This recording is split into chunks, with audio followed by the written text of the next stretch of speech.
દર વર્ષે 21મી ફેબ્રુઆરી આવે છે અને આપણે સૌ માતૃભાષા દિવસ ઉજવીએ છીએ. પણ શું ક્યારેય વિચાર્યું છે કે આ એક તારીખ, આ 21 ફેબ્રુઆરી, એની પાછળ કેટલી મોટી કહાણી છુપાયેલી છે? આ કોઈ સામાન્ય દિવસ નથી. એની પાછળ લોહી છે, સંઘર્ષ છે અને પોતાની ઓળખ માટે લડી લેવાની એકદમ અસાધારણ ગાથા છે. તો ચાલો આજે વાર્તાના પાના ઉથલાવીએ. અને સવાલ સીધો ને સરળ છે, ભાઈ વર્ષના 365 દિવસોમાંથી આ 21 ફેબ્રુઆરી જ કેમ? એવું તે શું ખાસ છે આ તારીખમાં? કેમ આખી દુનિયાની ભાષાઓના સન્માન માટે આ જ દિવસને પસંદ કરવામાં આવ્યો? કંઈક તો હશે ને?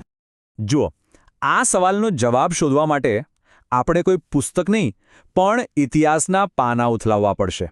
એક એવા પ્રકરણમાં જવું પડશે જ્યાં જુસ્સો છે, ગૌરવ છે અને હા, માતૃભાષા માટે એક અપ્રતિમ બલિદાન છે. તો ચાલો આપણે સાથે મળીને સમયમાં થોડા પાછા જઈએ. આ આખી કહાણી, આખી ગાથાનો જે પાયો છે ને, એ એક બલિદાન પર ટકેલો છે. અને આ કોઈ નાનું-સૂનું બલિદાન નહોતું. આ એક એવું બલિદાન હતું જેણે માત્ર પોતાની માતૃભાષાનો હક ન માંગ્યો, પણ આખી દુનિયાને, જી હા, આખી દુનિયાને ભાષાનું મહત્વ શું છે એના પર વિચારવા મજબૂર કરી દીધી. તો આપણી આ સફર શરૂ થાય છે વર્ષ 1952માં. સ્થળ છે ઢાકા, જે એ સમયે પાકિસ્તાનનો ભાગ હતો. અને ત્યાં ઢાકા યુનિવર્સિટીના કેમ્પસમાં જાણે ઇતિહાસ બદલવાની તૈયારીઓ ચાલી રહી હતી. અને આ કહાણીના હીરો કોણ હતા ખબર છે? ત્યાંના વિદ્યાર્થીઓ. તો જુઓ, થયું એવું કે પાકિસ્તાન સરકારે એક નિર્ણય લીધો. એમણે ઉર્દૂને દેશની એકમાત્ર રાષ્ટ્રભાષા જાહેર કરી દીધી. હવે સમસ્યા એ હતી કે મોટાભાગની વસ્તી તો બંગાળી બોલતી હતી. એટલે આ નિર્ણય તો સીધો એમની ઓળખ પર, એમની ભાષા પર પ્રહાર હતો. બસ આ જ વાતનો વિરોધ કરવા 21 ફેબ્રુઆરીએ યુનિવર્સિટીના વિદ્યાર્થીઓ શાંતિથી રસ્તા પર ઉતર્યા. એમની માંગણી બસ એટલી જ હતી કે એમની માતૃભાષા બંગાળીને પણ સત્તાવાર દરજ્જો મળે. પણ સત્તાને આ અવાજ મંજૂર નહોતો. પોલીસે વિરોધ કરી રહેલા એ નિશસ્ત્ર વિદ્યાર્થીઓ પર સીધો ગોળીબાર કરી દીધો. અને ઢાકાની ધરતી એ યુવાનોના લોહીથી લાલ થઈ ગઈ. પણ આ શહાદત વ્યર્થ ન ગઈ. આ ઘટનાએ એવી આગ લગાવી કે આખું આંદોલન વધુ ઉગ્ર બન્યું. આખા દેશે એ અવાજમાં અવાજ મિલાવ્યો. અને છેવટે સરકારને ઝૂકવું પડ્યું. બંગાળી ભાષાને પણ સત્તાવાર દરજ્જો આપવો જ પડ્યો. પણ આ વાર્તા અહીં પૂરી નથી થતી. ઢાકામાં જે ચિનગારી પ્રગટી હતી ને, એ ત્યાં જ બુજાઈ ન ગઈ. એ શહીદોનો અવાજ દેશની સરહદો ઓળંગી ગયો અને દાયકાઓ સુધી આખી દુનિયામાં ગૂંજતો રહ્યો.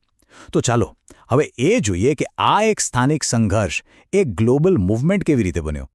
જો કે આ સફર ખૂબ લાંબી હતી. 1952માં જે બલિદાન અપાયું તેને વૈશ્વિક મંચ પર માન્યતા મળતા લગભગ અડધી સદી નીકળી ગઈ.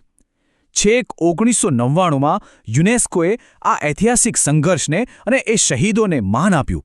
અને એમણે જ 21મી ફેબ્રુઆરીને આંતરરાષ્ટ્રીય માતૃભાષા દિવસ તરીકે જાહેર કર્યો.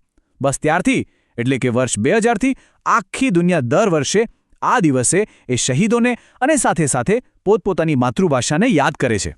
પણ એક વાત સમજવા જેવી છે. આ દિવસનો મુખ્ય ઉદ્દેશ્ય ખાલી એક દુઃખદ ઘટનાને યાદ કરવાનો જ નથી. ના, એનાથી ઘણું વધારે છે. આ દિવસનો અસલી હેતુ તો દુનિયાભરમાં જે હજારો ભાષાઓ અને સંસ્કૃતિઓ છે એ બધી વિવિધતાને જાળવવાનો અને એની ઉજવણી કરવાનો છે. એ આપણને યાદ અપાવે છે કે ભાઈ, દરેક ભાષા, પછી તે ગમે તેટલા ઓછા લોકો બોલતા હોય, દરેક ભાષા અમૂલ્ય છે. તો ઇતિહાસ તો આપણે જાણી લીધો, પણ આજે આપણા સમયમાં આ દિવસનું શું મહત્વ છે? લોકો આ દિવસને ખાલી યાદ નથી કરતા, પણ એને જીવંતપણે ઉજવે છે. તો ચાલો હવે આ ઉજવણીના રંગો કેવા હોય છે એમાં એક ડૂબકી મારીએ. પણ એ પહેલાં એક વાત, માતૃભાષા એટલે શું? શું એ ફક્ત વાતચીત કરવાનું એક સાધન છે? ના, બિલકુલ નહીં. માતૃભાષા એટલે એ ભાષા જેમાં આપણે પહેલીવાર માં બોલતા શીખ્યા. જે ભાષામાં આપણે સપના જોઈએ છે, જેમાં આપણે દિલથી હસીએ છીએ અને રડીએ છીએ. સાચું કહું તો એ આપણા વિચારોનો, આપણી લાગણીઓનો અને આપણી આખી ઓળખનો પાયો છે. અને આ જે ભાવના છે ને, એને જમીન પર કેવી રીતે ઉતારવામાં આવે છે એનું એક બહુ જ સુંદર ઉદાહરણ ક્યાંય દૂર નહીં પણ આપણા અમદાવાદમાં જોવા મળે છે.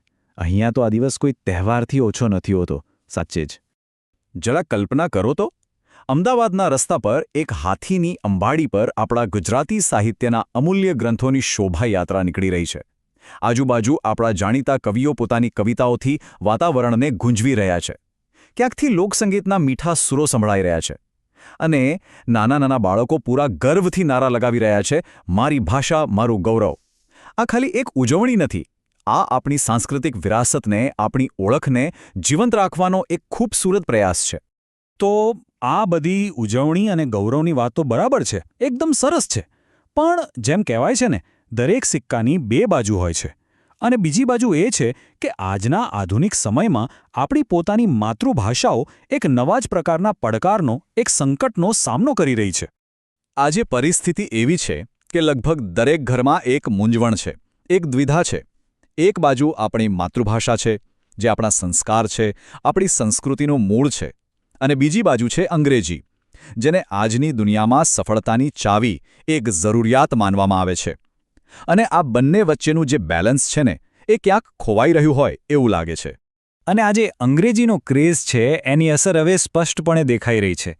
આપણી આવનારી પેઢી, આપણા બાળકો, એમને પોતાની જ ભાષામાં, ગુજરાતીમાં લખવા વાંચવામાં તકલીફ પડી રહી છે. લોકો જાહેરમાં ગુજરાતી બોલતા સંકોચ અનુભવે છે, એના બદલે હિન્દી કે અંગ્રેજી પસંદ કરે છે.